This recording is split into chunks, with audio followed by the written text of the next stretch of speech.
Good evening, everybody. Thank you so much for giving me the opportunity to talk about other Newcastles around the world. And you'll be pleased to know that I'm going to do this mainly through images, so you don't have to look at me all the time.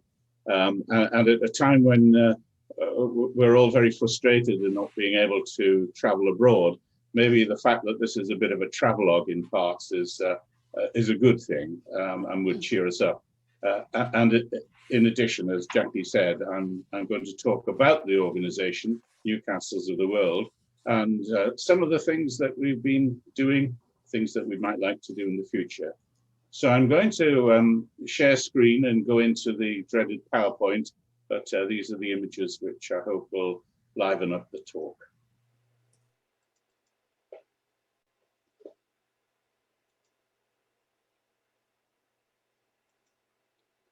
So you should all now see the logo of Newcastles of the World, all being well. And that's our organisation. And you'll not be surprised to learn that the name Newcastle, for all these other places that we've discovered, whatever their language might be, derives in a similar way to Newcastle upon Tyne. But we have discovered, if that's the right word, makes us feel a bit like David Livingstone, but we've discovered 100 or more Newcastles around the world. The name, the origin really, as I say, is like Newcastle upon Tyne, that there was an old castle and it fell down over time, or maybe it was destroyed in war. A lot of our Newcastles are in borderlands, so they're often the location of border disputes and troubles. So Newcastles are built, and very often that's where the name comes from.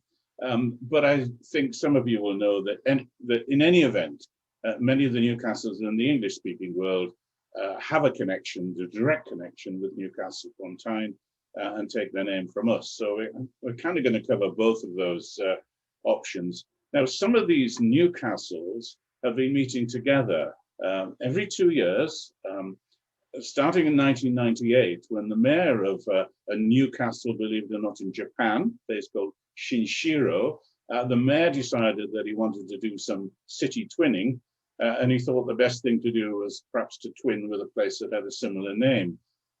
So he managed to locate a number of them, a small number of them, and he invited them to his Newcastle in 1998 to find out more about each other, to see whether there was opportunities for collaboration, people working together, young people working together, and pretty quickly the themes of culture and heritage, education and business came to the fore.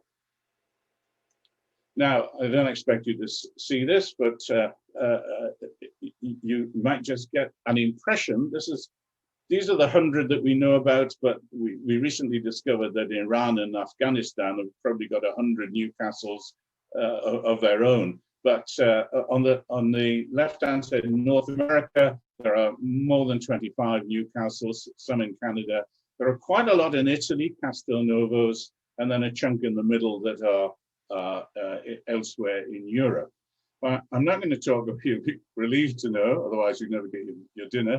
I'm not going to talk about each one of those, but I am going to focus really on the ones who become partners, if you like. Some of the larger, more important Newcastles have become partners in this Newcastles of the World organization and attend our conferences, and we work together between conferences. So here you can see there are 17 of them. Newcastle upon Tyne sort of in the middle of this representation, some in Asia, one in South Africa, 3 in North America, and the others clustered in Europe.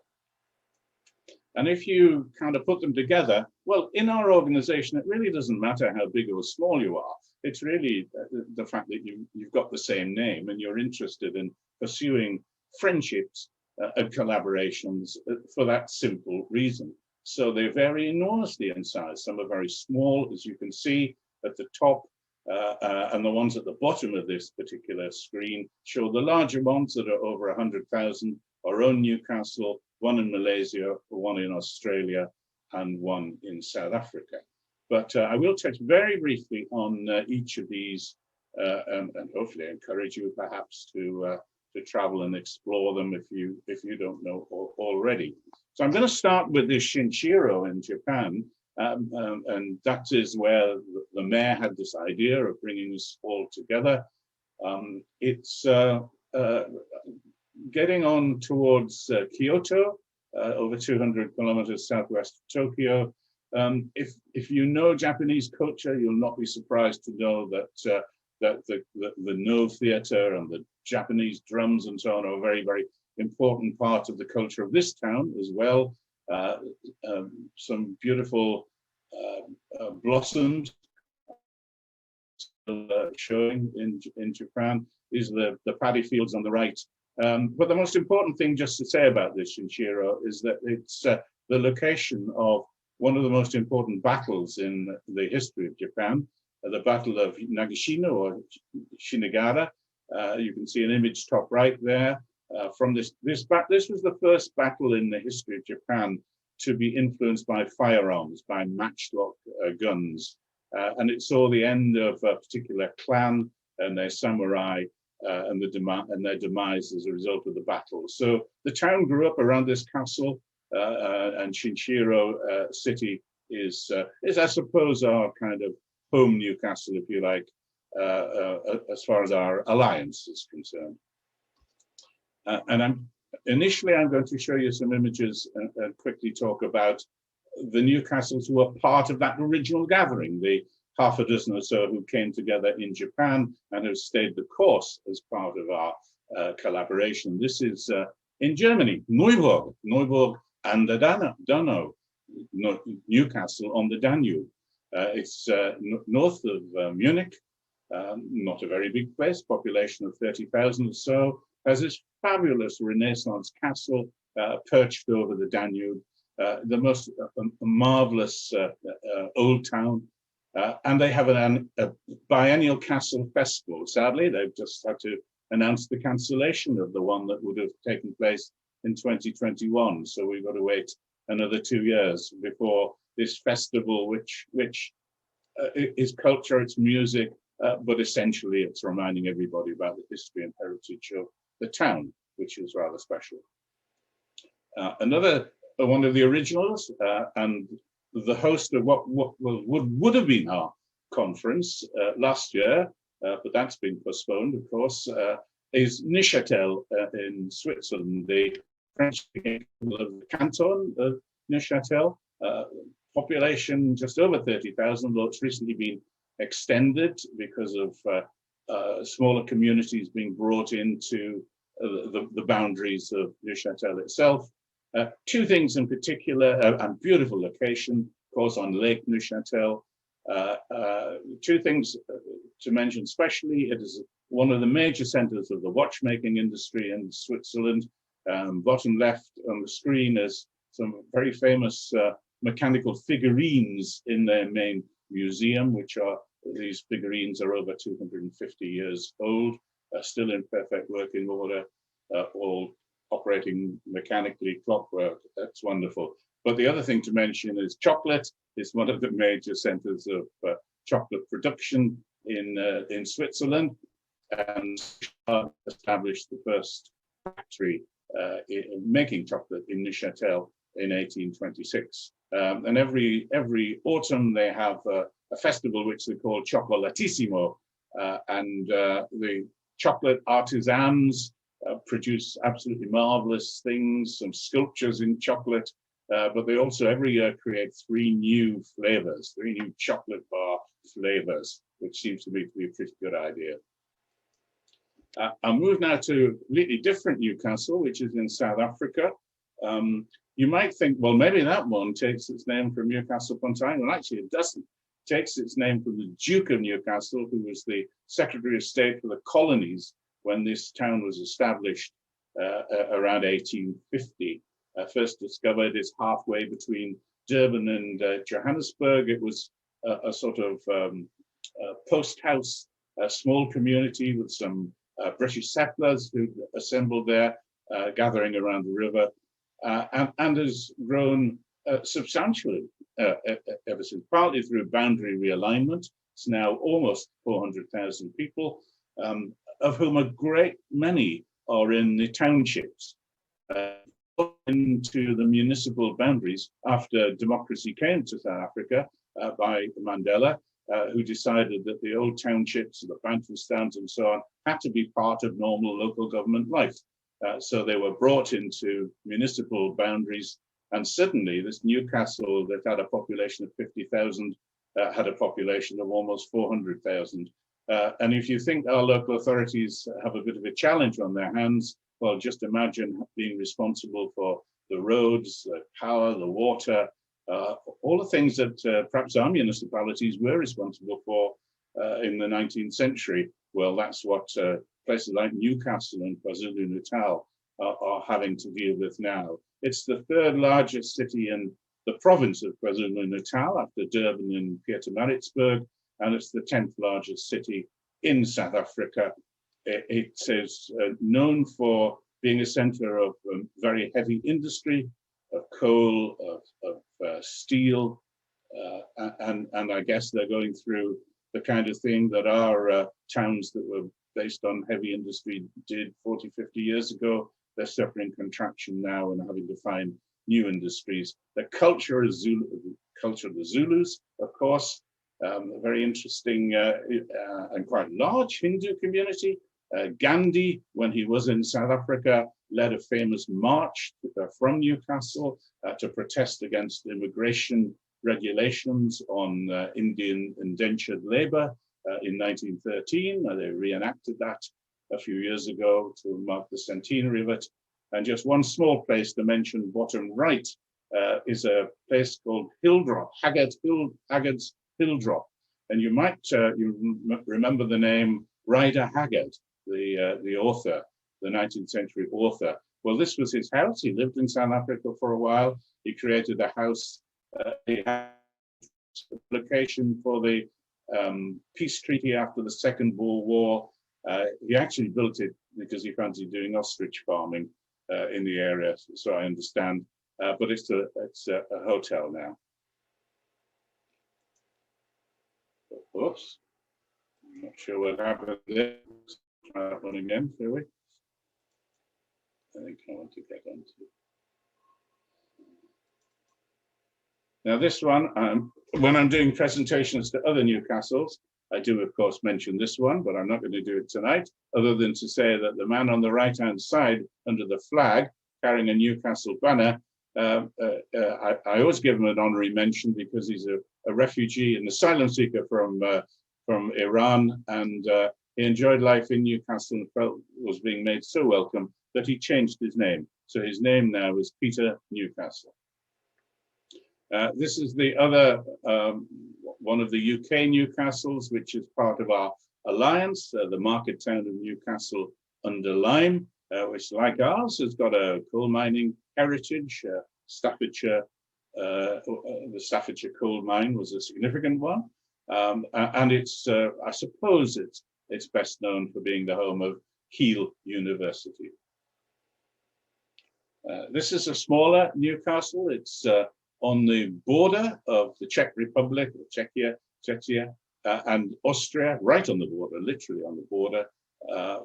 And it has two castles, two extant castles. The Newcastle is the one at the bottom of the picture on the right. It's actually a sort of late Baroque period chateau, which is now part of the University of Southern Bohemia. But the medieval castle, which is above it, is still the basis for so much of their tourism and is a fine museum in its own right. This is Nyborg, or Nyborg, I think they pronounce it, in Denmark, which it's on the island of Funen in the center of Denmark. Again, a population of around 30,000, and it was the capital of the country for over 200 years. King Christian established it as the capital of the country, and the first constitution of Denmark was created and written at Nyborg Castle. The castle top left is currently part of a refurbishment project, and they're hoping that it might get World Heritage status. In Slovakia, again, another Newcastle on the water, on the river, on the Nitra River, west of Bratislava, close to the border of Hungary.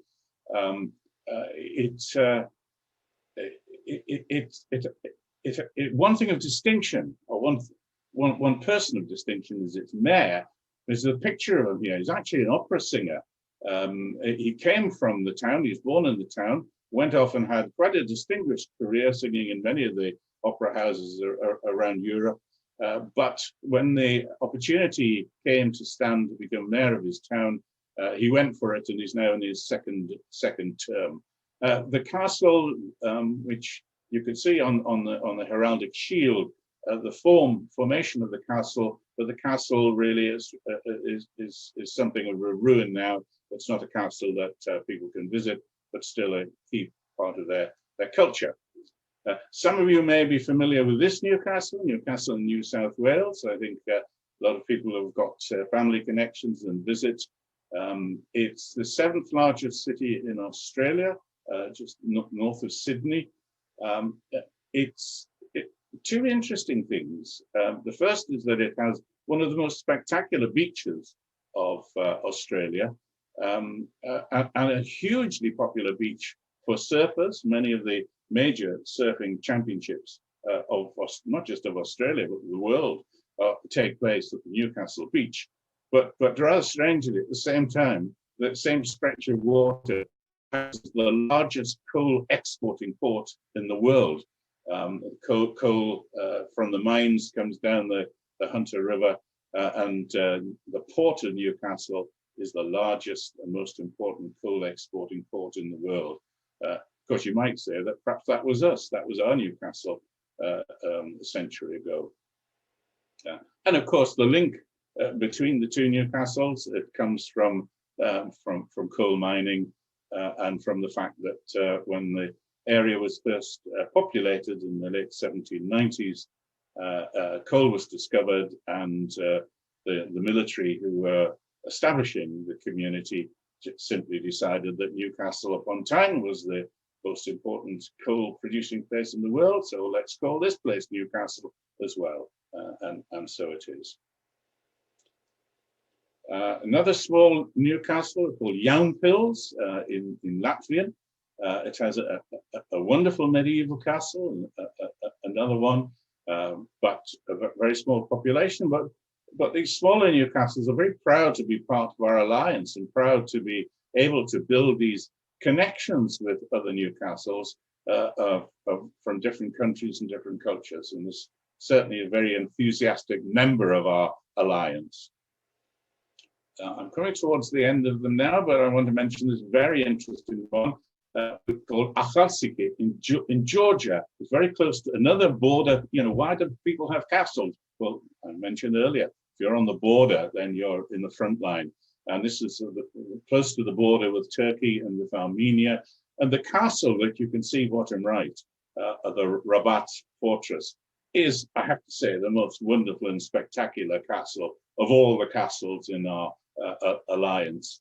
Was very recently restored, a huge restoration project, which cost a lot of money, but it's become one of the great tourist centers of the Republic of Georgia now, alongside, on the left-hand side, completely different, the site of a cave city of former cave dwellers called Vadzia, which is just a few kilometers away from Achalsike, from Newcastle. Herceg-Novi in Montenegro. It's funny how you discover that these places mean Newcastle, and then you grasp them readily and think, oh, I'm going to make contact with them and just see if they're interested in associating with us. And they were very, very keen to do so. It's the southernmost fiord of Europe, the Bay of Kotor, for anybody who knows that part of the world, the Adriatic, and it's absolutely dramatically located. And gosh, they've got not one castle, not two castles, but three castles. The one you can see is the upper one, and it's an auditorium. They have national film festivals there. It's quite, for a small place, it really punches above its weight. weight. So Herceg Novi, Newcastle in Montenegro. This is, if you include the metropolitan area, this is of its boundary, this is probably the largest of all. And this is in Malaysia. It's called Kota Baru, Newcastle, royal city of the Kelantan state. It's very different to the rest of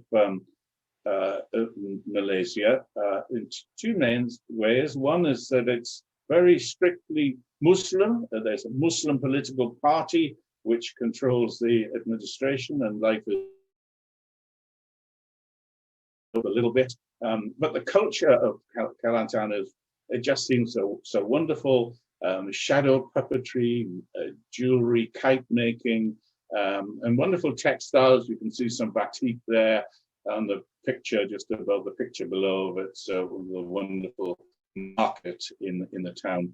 And for some place that's so strict in other ways, one thing that I found quite surprising, just on this next slide, is that it is known throughout Malaysia for its street art. Quite amazing street art. I've just produced a small selection of photographs, but there are hundreds and hundreds of them. This is a major part of the city. It's not just a couple of streets, but it's something that they're now really making, putting at the heart of their tourism. In North America, Newcastle in Canada, it's in Ontario. It's not too far from Toronto. There is a port, the port of Newcastle, but the town itself is perhaps known best of all for its, what was its town hall, its community hall they call it now, which you can see, because it was built by benefactors rather than by the municipality itself. And it was built by the Massey family. You'll know Massey Ferguson. Well, this is the family that started in Newcastle with the company, the agricultural machinery company called Massey Ferguson, which became successful worldwide. And the Massey family, coming from Newcastle, were the benefactors and built the community hall, which you see there. And one other very interesting thing about it below is it's a film site. It's a Wild West film site called Dockville, and this is the picture of the man who runs it. So you've got the Wild West Tavern and the saloon bar, and it's popular, as you might imagine, as a film setting.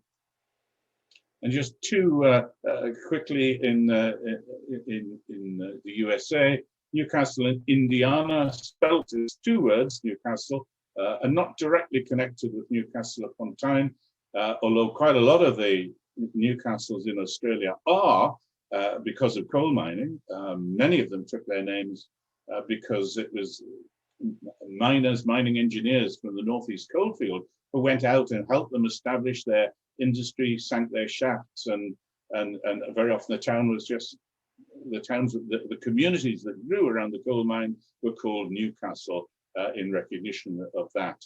This is Newcastle in Indiana, not particularly renowned as being in a coal mining area, but one of a small number of national basketball centers, one of the basketball museums of the USA. And this Newcastle in Pennsylvania, similar size, 25,000.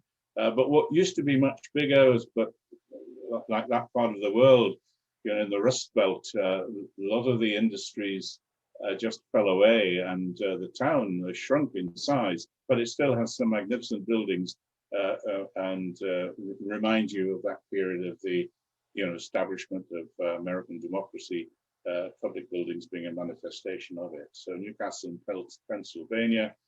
And then without going through them, I just thought I'd share three photographs of the Newcastle's Castelnovos from Italy. The first one, in Lucca province, the one below in Verona near Lake Garda, and the one on the right-hand side, I mentioned that Castelnuovo Rangoni, it's Modena province, and just small point of interest, Luciano Pavarotti and his family came from Modena, and the family tomb is actually within the boundary of Castelnuovo Rangone, and they are possibly going to be the next. They might be the 18th of the Newcastles in our special relationship. So look, just switching to what it is that we do as a group. Well, what I've listed here are really kind of very ambitious tasks. But in each of those, we've done a little bit of work as we've grown together as an organization. A certain amount of linking of chambers of commerce and sharing of business interests, an increased amount of tourism promotion, which I'll touch on, some cultural projects and exchanges that we've managed to do. We link young people through their youth councils, through visits of individual and groups to other countries, other Newcastles. To a lesser extent, the universities, they tend to have their own international arrangements, of course, but we've done some work there. A little bit on the sporting side and a little bit of linking organizations that, like us, have a base around the world, Rotary clubs, round tables, that kind of thing. So we've done a little bit of work with them. So just to share, some of these projects, what are they? Well, this one was called Two Newcastles, and the two Newcastles involved, the Newcastle upon Tyne and Newcastle, South Africa. And it's a theatre project, and it's lasted over 2-3 years. And it's been theatre groups in these two Newcastles who met together and started creating some work between them about what life is like growing up in their very, very different Newcastles. And they were able to present some work in Newcastle upon Tyne 2 years ago, Alphabetti Theatre and one of the theatres on the university campus. And that work, that collaboration is going on, difficult though it is in present circumstances, of course, but hopefully we can develop that. A more recent one, you can't see all of this and you don't need to, but over the last few months, we've done a project based around Novozemki, the Newcastle in Slovakia, who last year were given the accolade of being the Slovak City of Culture. And of course, their program of work, their program of attractions, of cultural projects, dreadfully impacted by COVID. So it's been a very difficult year for them. And a lot of projects have just gone online. But one of them was one that was connecting artists in different Newcastles. We had 18 artists from 14 different Newcastles who were sharing the work of their photography and their filmmaking. So it was a digital arts project, and it took place. There was an exhibition. There was a place where this work was exhibited, but mainly this was online. It was launched online, and it's been shared online since. And there are just some pictures here of some of the people involved. Sharon Bailey, a local artist from Newcastle upon Tyne, but Kota Baru, Germany, you name it. Many of our alliance members participated, nominated artists, and we just proved that you can do this. And it's created platforms for these artists to work together on other projects, which I think is great. This was something when we hosted the Newcastles of the World Conference in Newcastle upon Tyne, we had an idea of producing some poetry. We commissioned 3 local artists in the bottom right-hand corner there to write a piece about our Newcastle, but we also got writers, poets, some professional, but mainly amateur in other Newcastles to write about their home, their Newcastle. And we had the foreword written by a lady called Lindiwe Mabuza, who is not only a published poet in South Africa, but she was the South African High Commissioner in London for about 6 or 7 years, and shared a poem which was published in this book, and sent her good wishes. So that was really very good, and associate of Mandela during the struggle. We did some singing at the time of that conference. Just shows again what you can do. We took a song called Home Newcastle by a Newcastle upon Tyne singer called Ronnie Lambert. It was a sort of minor hit record. They used to sing it at the football ground. He died, sadly. We contacted his widow and asked if we could use the music, but ask different Newcastles to create their own songs with their own lyrics to the music. And this was done, and we published them online, and really kind of enjoyed the experience. And it was very diverse. There are barbershop singers from Australia standing on the beach there. There are people from Canada, musicians from Switzerland, and the Felling Male Voice Choir represented our Newcastle down at the bottom there. So different versions of the same song, but the same music. We publish. This was something that a book about Newcastles of the world, which you can buy on Amazon. You can buy at the City Library, Bridge Publishing at the City Library, where the publishers for us. And we wrote this and had it illustrated, and it marked the 20th anniversary of the first conference in Chinchilla in 1998. We published it in 2018, and it seems to have sold quite well. We're very pleased about that. Very colourful book.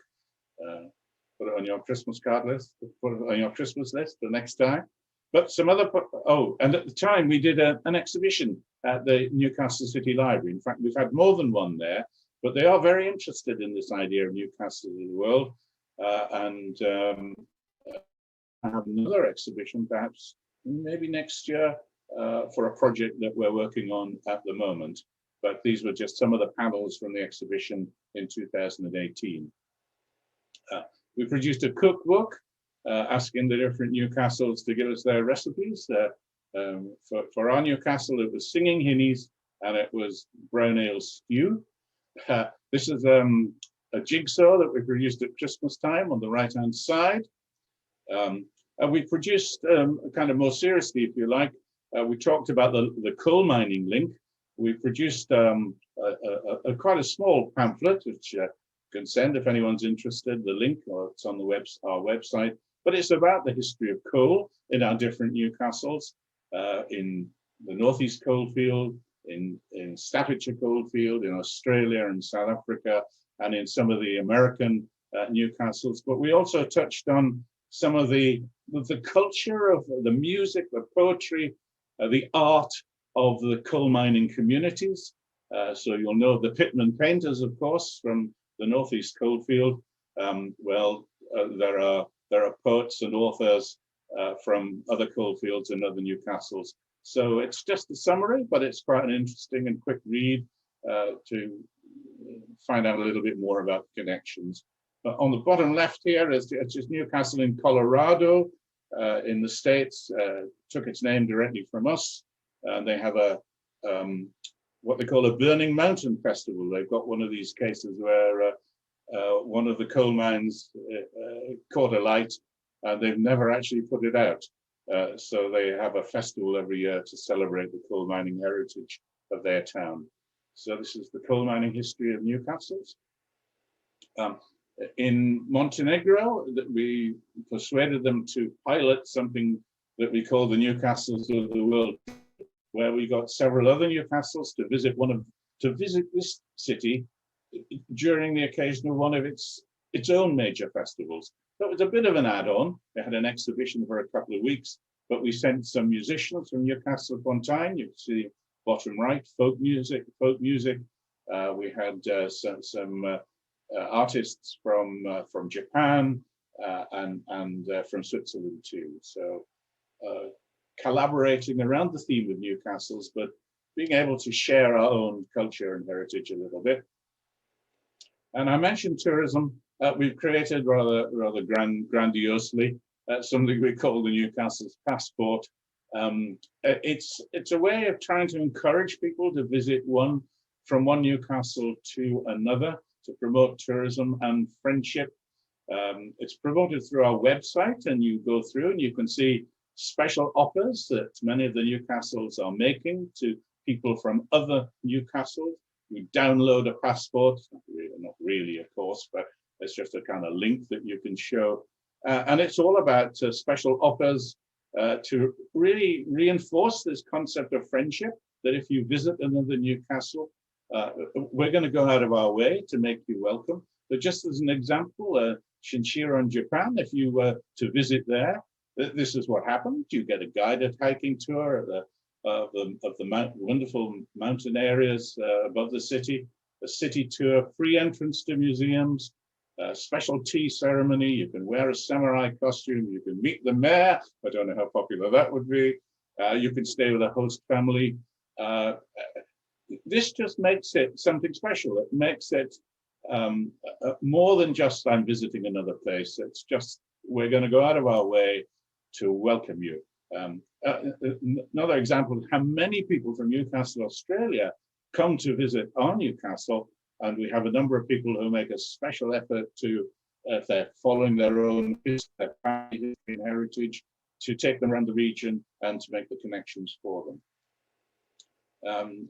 Almost finished now, but we have here each year we produce on the website a calendar of major events. So the idea is Newcastle, why not visit at a time that something special is on? You know, if it's in Neuburg when the Renaissance Castle Festival is on, if it's in Shinshiro, maybe the Battlefield Festival, or they're renowned for spectacular fireworks, for example. If it's going to be Newcastle, I don't know, what is it, the Great North Run, or whatever it may be. So we list about 100 different major events in our main partner Newcastles. And of course, the truth of the matter is that in the last year, not many of these actually saw the light of day. But in the previous year, we were told that it was a very helpful guide and a support to tourism in the different towns and cities. There's serious stuff here as well. When we meet at conference, we always say, look, we're all very different places, different sizes, different interests, but are there some things that we're all really interested in, where if we share information, we might do it between ourselves, we might do it as themes at our conferences, that it would be of real value. So we identified a number of themes, which you can see here, that are so important. In particular, the first one, your town centre, your district centre. A lot of the Newcastles are away from the major capitals and population centres and suffer this problem of a brain drain, and young people leave for university and they never come back. How can you make sure that your own town centre maintains its vitality? And of course, now we've got the threat of internet shopping and everything else too. So this is all kind of piled on. But here are some of the themes that we've explored at our different conferences: new uses for your historic buildings, ways in which you can, innovative ways of connecting with your citizens, engaging with your citizens. And the theme for our conference in Neuchâtel, was supposed to be last year, but will be next year, is the smart city. How are we all using technology to manage our city better, to provide better services to our people? And this was get together around this theme of town and city centres at Newcastle, at Northumberland University, a symposium that we invited people from other Newcastles to. Australia represented, the gentleman on the left is the deputy mayor from Neuburg in Germany, Newcastle University, Australia, and you might recognise some of the people in the photo, Lucy Winskill from Northumbria. So these are useful ways in which we can share ideas and information across our boundaries, but between us. And of course, because we've all got castles, or most of them, many of us have got castles, then managing our castle, promoting our castle, engaging with young people, telling the heritage story of our cities through our castles is something that we do. And it's become quite commonplace now for people from one Newcastle, castle managers, heritage and tourism people, to visit another Newcastle when they're having a festival on or a promotion, to see what they can learn in terms of that castle promotion. these are our conferences. We meet every 2 years, as we mentioned, and we've been all around the world. And we hope to be able to continue to meet every 2 years. We're very conscious of the environmental impact of traveling these long distances. And I think increasingly we're going to be doing online workshops as well to augment this. So pictures from conferences. They're not huge conferences. They're friendship gatherings, as I mentioned. This at the bottom, when we hosted Newcastle upon Tyne, we had a parade involving local schools, and the local schools all pursued and researched other Newcastles around the world and came together and marched with the delegates from that Newcastle, which was lovely. This was Canada in 2016, made us very much at home. Exhibitions, so that we all promoted our wares and told our story to the public, not just to each other. And this was the last one in Japan in 2018, the 20th anniversary conference. Lots of people attending in addition to the delegates. The delegates ran just over 100, if you include the host city delegates. About a third of them take part in youth sessions, which run in parallel. About 10 were from our Newcastle, but lots of local citizens join at the public sessions and at the conference cultural events. These are our themes still, developing culture, tourism, education, and business links where we can, often through young people, well, principally through young people. So even well outside the conference events, our young people visit each other. We had 20 young people from the Newcastle in Japan here year before last. I've got to be careful now. Year before last, reprising a visit that they'd done, that their classes, their earlier classes, predecessor classes, had done a few years before. And this is quite common now, that friendships develop through the youth councils and the people who meet, the young people who meet other young people at our conferences. And we have had dedicated youth conference, and that was in Japan, and we hope to do them again sometime. And the kind of projects for young people, well, we're developing with the young people themselves a tourism app, so that if they're going to visit another Newcastle, they can be guided through the app as to where to go, what their best experiences will be. We're looking to develop a homestay scheme when it becomes safe again for people to travel internationally. An education exchange between different schools. We're doing a little bit of that online, and we've developed our own YouTube channel and created a project called Learning from Other Newcastles, where different Newcastles, young people in schools, produce a video, a story, a film about their Newcastle. This is just a screenshot from our newsletter explaining the first one, which was produced in Denmark, the Newcastle in Denmark, telling young people in other Newcastles about life there, how they spend their time, what the social life is like, what the schools are like, and a little bit about the history of their town. And this was something we are very proud of. A young man in the middle there called Chris Brownhill, a student at Northumbria University. We managed to organize a 10-month placement at an engineering company, a machine tool cutting company in Shinshiro, Japan. A wonderful experience, and that's exactly the kind of thing that we're very keen to do more of. Two more slides, I think. We've produced material for schools to use with the assistance of the British Council. A little bit out of date now. We're going to revamp that. We've been talking about Rotary clubs as to whether they could support some of the schools links and the young people's links that we're keen to continue with. We have a newsletter. You can get it. Some of you might actually be on, I think some of you are on the mailing list of our newsletter. Just every couple of months, we have 10 or 12 pages of stories and features from different Newcastles, things that are happening that we think other people might be interested in learning about. and very often stuff about heritage and history as well. So we try and make that as colourful as possible. We've got about 3,000 people on our mailing list, and then we've got Facebook and all the usual. And we do special interviews with the mayors to find out a little bit about them and to find out what they think of their town and what the challenges are for their town. This is the new mayor of Newcastle in Pennsylvania, a man called Chris Fry, delightful man.